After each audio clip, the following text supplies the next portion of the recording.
And we're going to move to the next lever, which is really talking about how can you get focused on key populations and do so at a short and a long-term basis. So one of the things that you're obviously going to need to do is you've got this good information now about where those coding gaps are, where some of those quality deltas are, pardon me, and you're getting a better perspective of what's happening within the population.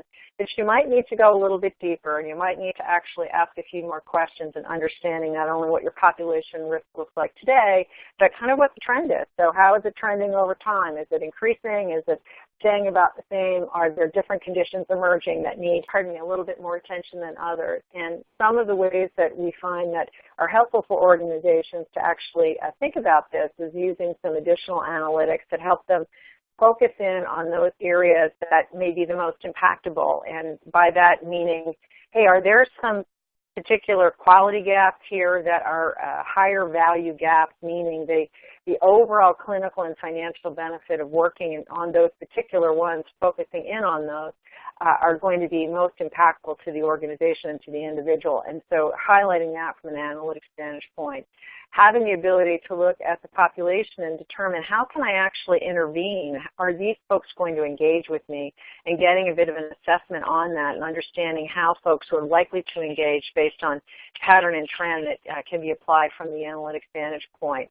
These are key areas that help us understand the drivers that are going to help us affect the change we're looking for and really motivate the patient and the beneficiary to actually get engaged with us in helping to manage program outcomes going forward.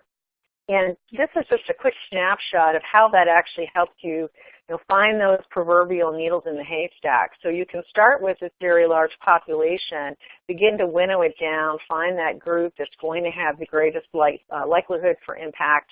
Within that, find the right ways in which you can engage with those individuals to get the highest level of success.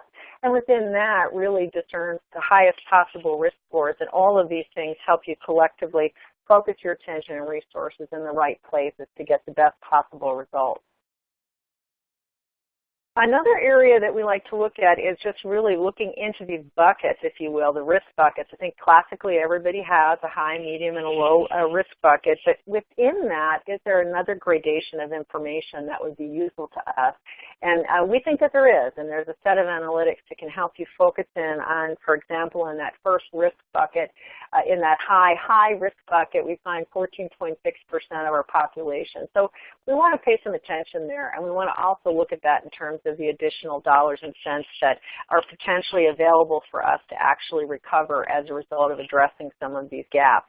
And so this helps us just, again, really focus our attention on where we're going to find those high-risk patients and where we're going to find the opportunities in terms of clinical and financial outcomes.